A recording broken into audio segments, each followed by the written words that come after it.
processo de incorporação dos testes de HPV ao SUS tem início antes da pandemia de Covid-19, mas teve uma pausa durante aquele período.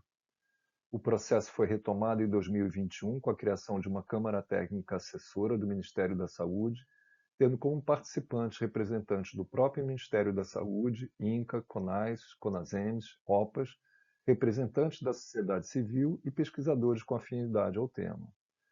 O resultado dessa Câmara Técnica Assessora foi a nota técnica conjunta do INCA, SAPS e SAES, solicitando a incorporação do teste de HPV no rastreamento. O marco seguinte foi uma demanda da SAES ao DGITS, que encaminhou ao INCA para a elaboração de um relatório que avaliasse as evidências sobre eficácia, efetividade, segurança, custo-efetividade e impacto orçamentário. O relatório de recomendação foi apresentado à Conitec em 2023, sendo colocado em consulta pública e tendo sua versão final aprovada em março de 2024.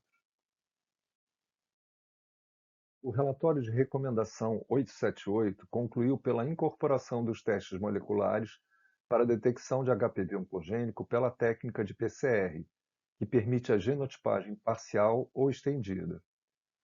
A genotipagem funciona como uma triagem das mulheres positivas, permitindo separar quem tem maior risco de ser portadora de uma lesão precursora ou câncer inicial e, portanto, quem deve ser encaminhado para a colposcopia. O parecer final ressaltou as vantagens de maior sensibilidade do teste e também a possibilidade de autocoleta das amostras, e finalizou afirmando que os testes moleculares devem ser oferecidos num contexto de rastreamento organizado, que é o que assegura a melhor relação de custo-efetividade. O processo de incorporação dos testes de HPV no Brasil não é um movimento isolado. Ele seguiu a tendência mundial que já vinha acontecendo com base em estudos em cursos nos países europeus e que levaram a Organização Mundial de Saúde a fazer uma chamada para ação para a eliminação do câncer do colo do útero em maio de 2018. Várias ações decorreram dessa chamada para ação no âmbito dos países e de organizações não governamentais. Resultou a estratégia global para a aceleração da eliminação do câncer cervical, o Plano de Ação da Organização Mundial de Saúde, lançado em novembro de 2020, também conhecido como Estratégia 90%. Essa estratégia recomenda que os países devem vacinar 90% das mulheres até os 15 anos, e 70% das mulheres sejam rastreadas com um teste de alta performance e que 90% das mulheres identificadas no rastreamento recebam o tratamento adequado. Um dos marcos mais importantes desse movimento mundial foi a publicação das diretrizes da Organização Mundial de Saúde para rastreamento e tratamento das lesões precursoras para a prevenção do câncer do colo do útero em 2021. Essa diretriz traz recomendações baseadas em evidências para que os países possam adaptá-las aos seus contextos epidemiológicos, culturais e econômicos. Voltando ao nosso processo de incorporação, o relatório 878 ressalta as melhores evidências disponíveis na literatura, das quais aqui destaco a sensibilidade de cerca de 27% maior do teste em relação à sorologia. Em função desta maior sensibilidade, a probabilidade de detecção de NIC3 com apenas um teste é mais de 50% maior com o teste HPV do que na sorologia. Estudos que seguiram mulheres rastreadas com teste de HPV identificaram uma mortalidade por câncer de colo 41% menor, e ensaios clínicos com segmento de até 8 anos identificaram uma incidência de câncer cerca de 40% menor nas mulheres rastreadas com teste de HPV. Aqui temos os gráficos que mostram as diferenças de prognóstico, ficando muito clara a menor probabilidade de câncer em mulheres rastreadas com teste de HPV, seja dentre todas as mulheres ou naquelas que tiveram um teste negativo ao entrarem no estudo, principalmente após 2 anos de seguimento.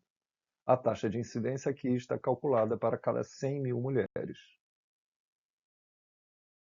Para avaliação econômica, foram utilizados dados da literatura e do projeto de Indaiatuba relacionados à frequência de doença, encaminhamentos para colposcopia e necessidade de tratamento. Custos considerados foram os desembolsados pelo SUS para os procedimentos envolvidos. Foram comparados os seguintes cenários hipotéticos contra o rastreamento oportunístico com citologia, como é feito atualmente: rastreamento com citologia a cada 3 anos, rastreamento oportunístico com teste de HPV e teste de HPV a cada 5 anos. Em comparação ao cenário atual, citologia oportunística, a estratégia de citologia a cada 3 anos foi a que apresentou menor custo. O rastreio oportunístico com teste de HPV foi o que apresentou maior custo. Em relação à utilidade, ela foi maior no rastreamento com teste de HPV a cada 5 anos, reflexo de sua maior sensibilidade. Na análise de custo-utilidade, ainda utilizando-se a estratégia de citologia em caráter oportunístico como referência, verifica-se que a estratégia de citologia a cada 3 anos resulta em economia de R$ 1.155 por cada ano de vida ajustado pela qualidade ganho, mas não pode ser recomendada, pois apesar de resultar em economia, apresenta menor utilidade, ou seja, menos anos de vida ajustados pela qualidade. Dessa forma, ficou demonstrado que a melhor relação custo-utilidade está na estratégia de rastreamento organizado utilizando os testes de DNA-HPV com um custo aproximado de R$ 33 por cada ano de vida ganho ajustado pela qualidade. O impacto orçamentário resultante da utilização do teste HPV a cada 5 anos foi estimado em cerca de R$ 184 milhões a cada 5 anos, o que representa menos de 1% de aumento do que seria gasto no cenário de citologia oportunística como é utilizado atualmente.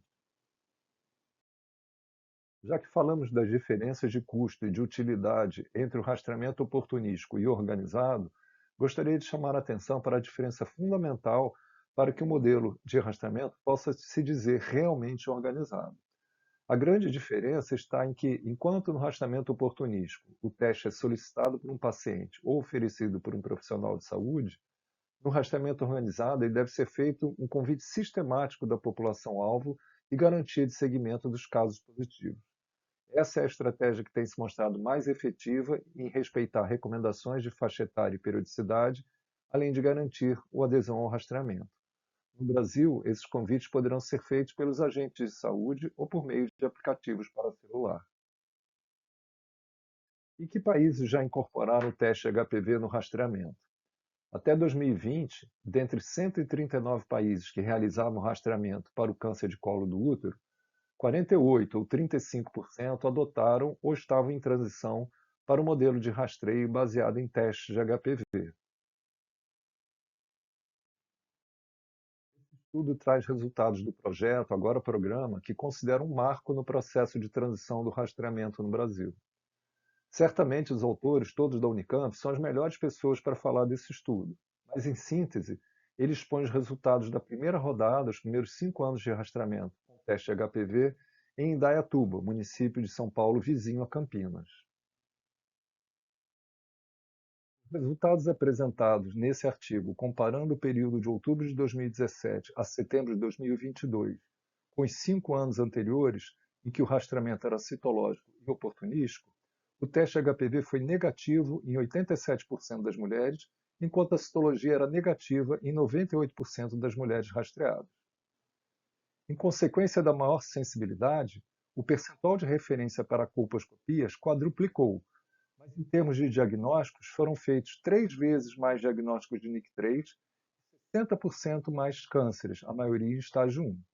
O rastreamento organizado também é responsável por esses resultados, já que 99% dos testes foram feitos na faixa etária recomendada e com uma cobertura de quase 80%, excluindo o período da pandemia.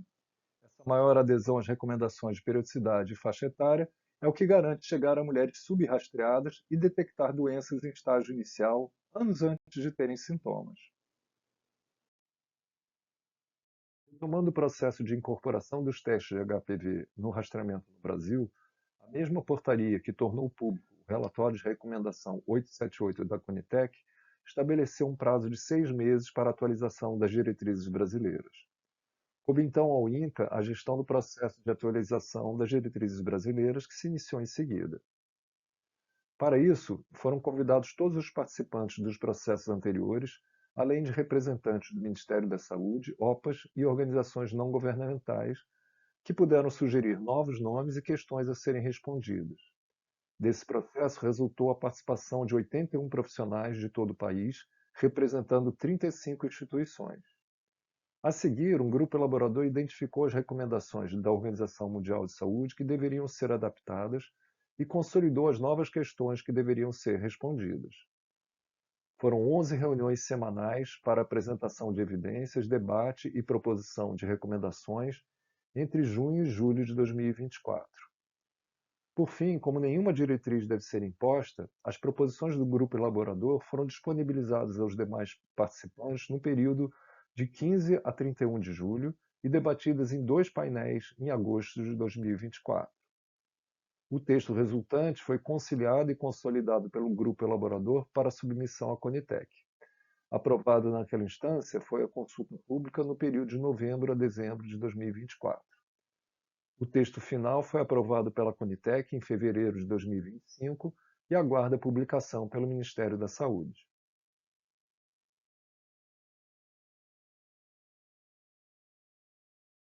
Aqui temos a composição do grupo elaborador. Seus integrantes foram convidados em função de sua atuação em projetos ou programas que investigavam ou implementavam estratégias de rastreamento com testes de HPV no Brasil. Daqui destaco, por ainda não ter mencionado, o projeto Ultravida, conduzido por Letícia Katz, com assessoria técnica do Júlio Possati, que visa implementar o teste HPV no estado de Pernambuco. O projeto Marco, com foco na autocoleta na região do Distrito Federal, realizado pela Fiocruz Brasília, e o projeto Autocoleta e Teste HPV em Mulheres Não Rastreadas para o Câncer Cervical, estudo multicêntrico de viabilidade no Brasil, realizado com recursos do Ministério da Saúde e conduzido por Márcia Consolaro, da Universidade Federal de Maringá. Trago alguns números da participação dos demais integrantes sobre o texto preparado pelo grupo elaborador. Foram 55 manifestações, com média de concordância de 98% e 265 contribuições ao texto. O processo resultou um total de 58 recomendações, sendo 8 referentes ao teste em si, 9 relacionadas à população que deve ser rastreada, 8 sobre condutas após o resultado dos testes, e 17 recomendações para situações especiais, gestantes, após a menopausa, esterectomizadas, pessoas vivendo com HIV, imunossuprimidas e imunodeprimidas, além do público LGBTQIA+, e mulheres em situações de vulnerabilidade. Além dessas recomendações, o documento traz mais 11 relacionadas a como realizar o rastreamento organizado. Trago agora as recomendações que considero mais importantes no sentido de implicarem em mudanças de prática. A primeira é a que recomenda o uso de testes de DNA-HPV oncogênico com genotipagem parcial ou estendida. Ressalto que não há qualquer valor para a identificação de mulheres em risco de terem uma lesão precursora de câncer ou câncer inicial a pesquisa de tipos não oncogênicos. Também a Conitec, ao aprovar o uso da genotipagem parcial ou estendida, deixou de fora algumas tecnologias, como a captura híbrida. O objetivo é que o mesmo exame de rastreamento já faça uma triagem baseada no risco de uma mulher ser portadora de uma lesão precursora ou câncer inicial em função do tipo viral presente. Outra recomendação que pode surpreender muitas pessoas é a que orienta a não realização do coteste. Amplamente utilizado nos Estados Unidos e em alguns países que seguem suas recomendações, essa estratégia não se mostra custo-efetiva. A justificativa é que o teste de DNA-HPV oncogênico é tão mais sensível que a citologia que o desempenho é semelhante com ou sem a citologia. Assim, sua realização sistemática representa desperdício de recursos. Essa outra recomendação reforça a possibilidade do material para detecção de HPV oncogênico pode ser obtido por profissional de saúde ou por autocoleta. Outras recomendações que foram objeto de muita discussão foram as relativas à idade de início do rastreamento. Apesar de um nível de evidência menor, foi deliberado pelo início aos 25 anos com o próprio teste. Essa recomendação foi baseada em modelagem, na qual ficou claro que os benefícios do uso do teste a partir dessa idade superam os riscos. Por outro lado, deliberamos que se o teste for realizado antes dos 25 anos, seu resultado deve ser desconsiderado, pois quase certamente identificará jovens com infecções transitórias, podendo levar a procedimentos desnecessários ou maléficos. Aqui vale a máxima de que rastrear antes dos 25 anos traz mais malefícios do que benefícios. E essa recomendação também serve para interromper o mau uso da citologia para o diagnóstico de infecções, que não é sua finalidade maior. Outra discussão importante se deu em torno da idade de interrupção do rastreamento com o teste HPV, que foi definida aos 60 anos. Aqui vale lembrar que, como o teste é muito sensível, seu valor preditivo negativo, isto é, a probabilidade de não haver uma lesão precursora ou câncer inicial, é muito alta, próxima a 99%, o que confere uma segurança pelos próximos 5 a 10 anos, tornando essa recomendação equivalente à anterior, de interromper aos 65 anos quando o teste é a citologia. É importante ressaltar que, apesar de terem menor risco, mulheres vacinadas devem ser rastreadas como as demais mulheres, pelo menos nesse momento. Estudos futuros poderão demonstrar segurança para recomendações específicas para essas mulheres, como, por exemplo, aumento dos intervalos. Em relação à periodicidade, após um teste de DNA HPV negativo, ele deve ser repetido a cada 5 anos. A realização em intervalos menores, assim como o coteste, só onera o sistema ou as mulheres, como no caso da medicina suplementar, sem aumentar a segurança. Aqui temos as recomendações de encaminhamento para a colposcopia. Devem ser encaminhadas para a colposcopia todas as mulheres com 25 anos ou mais em que o teste mostre a presença de DNA HPV 16 ou 18. O risco de presença de uma lesão precursora ou câncer inicial nesta situação é de quase 20%, justificando o encaminhamento imediato. Já na presença de outros tipos de HPV diferentes, 16 ou 18, esse risco é bem menor, e nesse caso deve-se considerar a citologia reflexa. É considerada reflexa a citologia realizada na mesma amostra utilizada para o exame molecular, e o laboratório, quando informar a detecção de tipos diferentes de 16 ou 18, já deve informar o resultado da citologia, independentemente de pedido médico. Se a citologia estiver alterada, o risco de doença passa a ser maior e a colposcopia deve ser indicada. Se a citologia reflexa estiver negativa, ou se a colposcopia não confirmar a doença, o recomendável é que essa mulher repita o teste em um ano. E aqui aproveito para ressaltar o maior valor da citologia, aqui funcionando como uma segunda triagem de mulheres portadoras de HPV não 16-18. Ela deixa de ser um exame de rastreamento e passa a ser um exame em que, no caso de ser negativo, implica um risco muito baixo de doença, postergando a necessidade de colposcopia. Trago recomendações para as mulheres em situação de imunodepressão ou imunossupressão.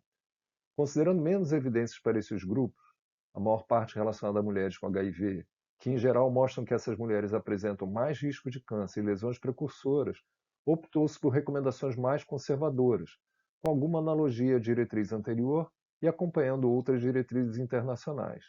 Então, essas mulheres devem iniciar o rastreamento em seguida ao início da atividade sexual, não devem encerrar o rastreamento aos 60 anos, como as demais mulheres. O intervalo para um novo teste após o teste negativo deve ser de 3 anos e não de 5 anos. E essas mulheres devem ser encaminhadas para a colposcopia com qualquer tipo de DNA HPV detectado. Outro avanço já mencionado é a possibilidade de autocoleta de testes moleculares. Ela é definida quando o material para exame é coletado pela própria mulher sem utilização de um espéculo vaginal. Evidências mostram sensibilidade semelhante da autocoleta à do espécime colhido por profissional de saúde. Todavia, devemos lembrar que a autocoleta impede a realização da citologia reflexa nas situações em que esta é recomendada. Nas situações em que for necessária uma citologia, uma nova amostra deverá ser coletada por profissional de saúde.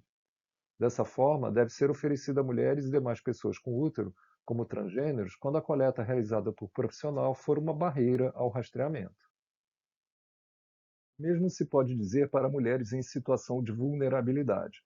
Isso inclui, segundo o Ministério da Saúde, residir em áreas geograficamente remotas ou com barreiras sazonais, dificuldade de acesso aos serviços de saúde devido ao trabalho, filhos menores, cuidadoras ou acompanhantes de pessoas que requerem atenção, acessibilidade limitada, cadeirantes, obesas ou com alguma deficiência, História de violência ou trauma sexual, dificuldade de adesão, discriminação social, como, por exemplo, mulheres em situação de rua, privadas de liberdade, migrantes, refugiadas, apátridas, com albinismo, negras, quilombolas, circenses, ciganas, entregadoras de aplicativo e pessoas LGBTQIA+.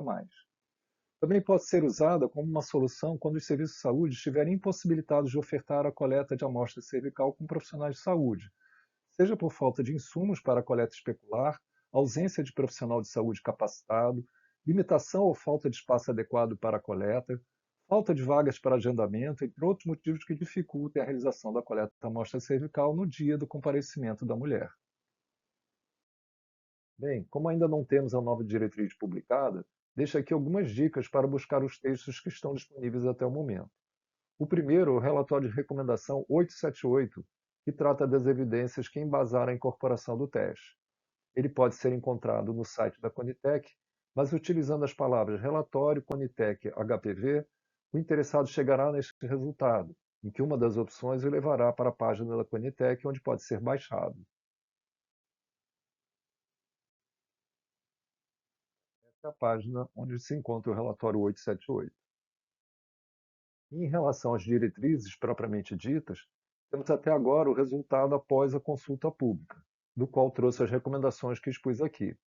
Para chegar a ele é um pouco mais difícil, assim recomendo buscar pelas palavras Conitec Consulta Pública HPV Parte 1. E aí chegamos nessa página onde se pode baixar o relatório final aprovado pela Conitec. E para finalizar, deixo aqui meu agradecimento em nome do Comitê Gestor da atualização das diretrizes brasileiras às dezenas de profissionais que se dedicaram a propor, discutir e consolidar a parte 1, relacionada ao rastreamento organizado e uso dos testes moleculares, assim como os que agora estão se mobilizando para fazer o mesmo para a parte 2, ou seja, as condutas após a colposcopia. Muito obrigado.